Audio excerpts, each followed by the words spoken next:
Hi guys, how are you. मैं सुल्तान अली एक बार फिर हाजिर हूँ आपकी 9th क्लास बायोलॉजी में। तो देखिए, आज बायोलॉजी में टॉपिक है आपका जंतु ऊतक। इससे पहले हमने आपको प्लांट टिश्यू यानी कि पादप ऊतक के बारे में पढ़ाया। पादप ऊतक में आपने पढ़ा सरल ऊतक और जटिल ऊतक।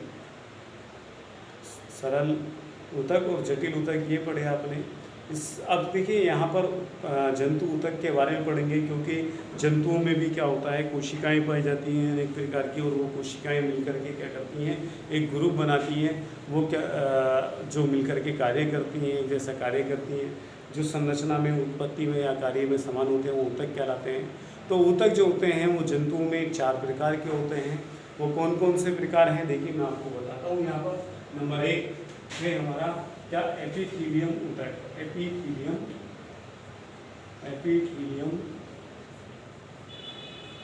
ऊतक, एपिथीलियम ऊतक। नंबर 2, दूसरा जो ऊतक है वो हमारा है पेशी ऊतक।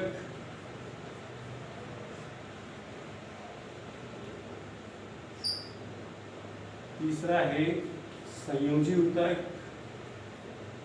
संयोजी ऊतक। और नंबर 4 जो है वो है हमारा तंत्रिका ऊतक। क्या है हमारा, तंत्रिका ऊतक। ठीक है भाई, ये क्या है, हमारे 4 प्रकार के ऊतक पाए जाते हैं। 4 प्रकार के ऊतक होते हैं। एपिथेलियम ऊतक, पेशी ऊतक, नंबर 3 संयोजी ऊतक, नंबर 4 तंत्रिका ऊतक। ठीक है भाई, तो ये ऊतक हैं आपके 4 प्रकार के ऊतक। अब एपिथेलियम ऊतक क्या होते हैं, ये ऊतक जो होते हैं, ये ऐसे ऊतक होते हैं जो अंगों को बाहर से और अंदर से चारों तरफ से कवर्ड करते हैं, यानी ढकते हैं। जैसे कोई कपड़ा होता है, किसी चीज़ से कपड़े को ढका जाता है, बाहर से कवर्ड कर दिया जाता है, अंदर से कवर्ड कर दिया जाता है।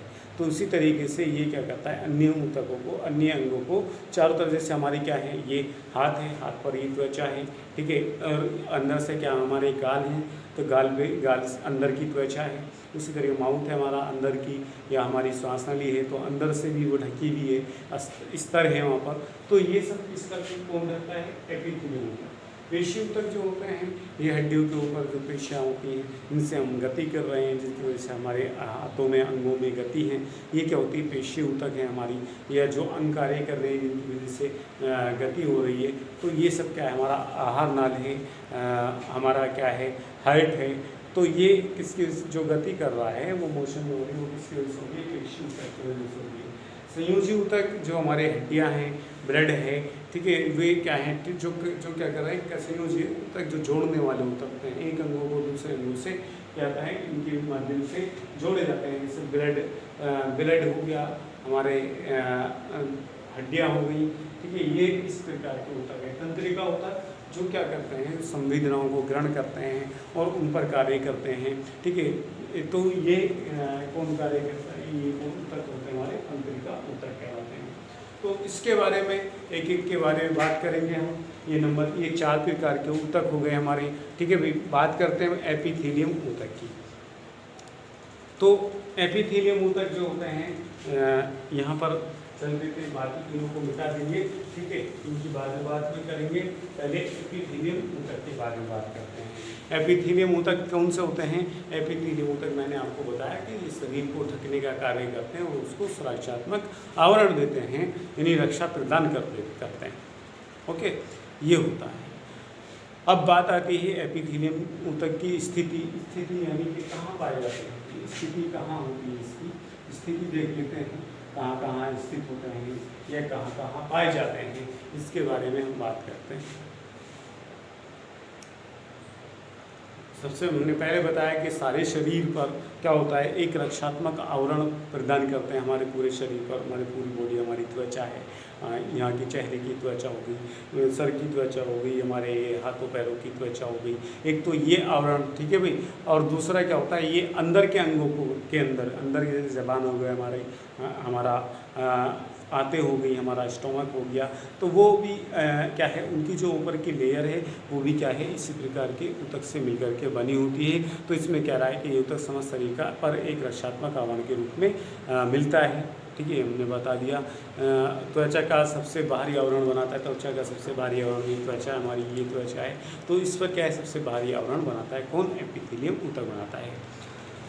और शरीर के अंदर बहुत सारे अंगों को, गुहिकाओं को, यानी गुहाएँ जो होती हैं को ढकता है। वही हमारे अंदर, शरीर के अंदर क्या है, हमारा देखिए फेफड़े हैं, फेफड़ों पर एक स्तर होता है जो एपिथेलियम ऊतकों का बना होता है। हमारा क्या है, जो आते हैं श्वास नली है, फिर उससे नीचे हमारे क्या है, स्टोमक है। स्टोमक को, छोटी आंत को, बड़ी आंत को कौन ढके हुए हैं, वो एपिथेलियम ऊतक ढके हुए हैं।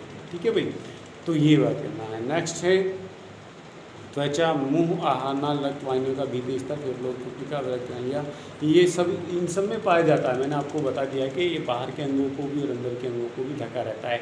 बाहर के अंग हमारे सारे ढके हुए हैं, अंदर के अंग हमारे स्टोमक, विरक, किडनी, फेफड़े, ठीक है, ये सब क्या है, ये ढके हुए होते हैं किसकी वजह से, एपिथेलियम ऊतक की वजह से ढके हुए होते हैं।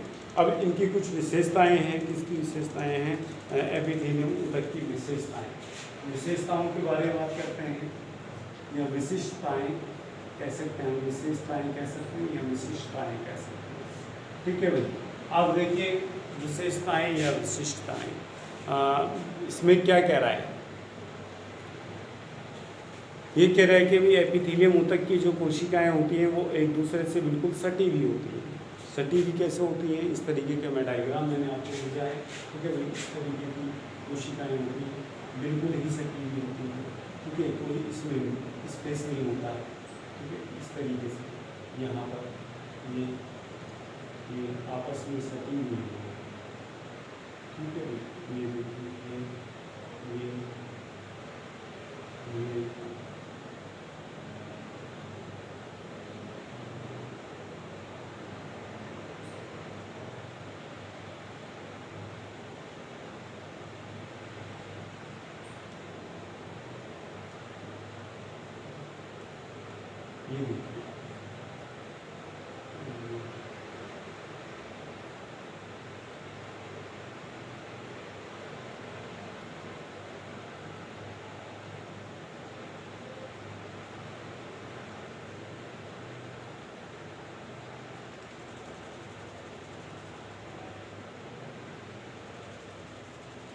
ये देखिए, तो ये कोशिकाएं एक दूसरे से आपस में कैसी है, सटी हुई है।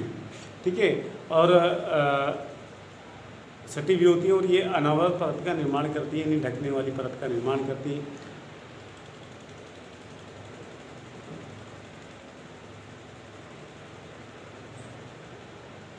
ये कह रहा है कि इन ऊतकों के भी परत जो होती हैं, ये परत जो होती है, इनमें चिपकने वाले पदार्थ कम होते हैं, चिपकाने वाले पदार्थ कम होते हैं, यानी परत जो होती है वो आपस में चिपकी नहीं होती हैं, वो फ्री होती हैं। ठीक है, यानी बहुत कम होते हैं, अगर होते हैं तो बहुत कम होते हैं। और दूसरा क्या होता है, इनमें अंतराकोशिकीय स्थान नहीं होते हैं, तथा कोशिकाओं में के बीच बहुत कम स्थान होता है। देखिए यहाँ पर बीच में कम स्थान है ही नहीं यहाँ पर। ठीक है, बहुत ही अगर होता है तो बहुत कम स्थान होता है, और चिपकाने वाले पदार्थ नहीं होते हैं। नेक्स्ट कह रहे हैं, नेक्स्ट में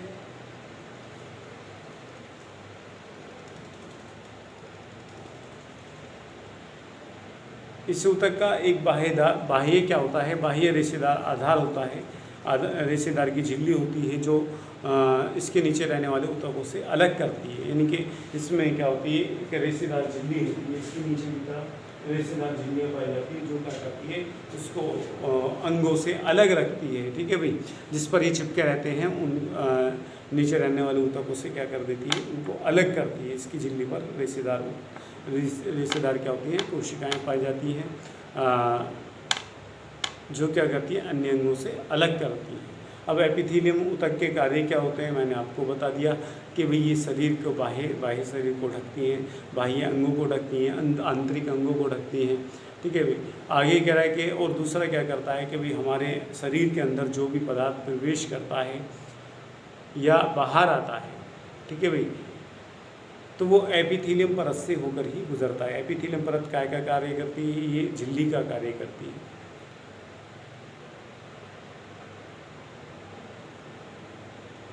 तो ये क्या करती है, बहुत सारे पदार्थों का आदान प्रदान भी करती है।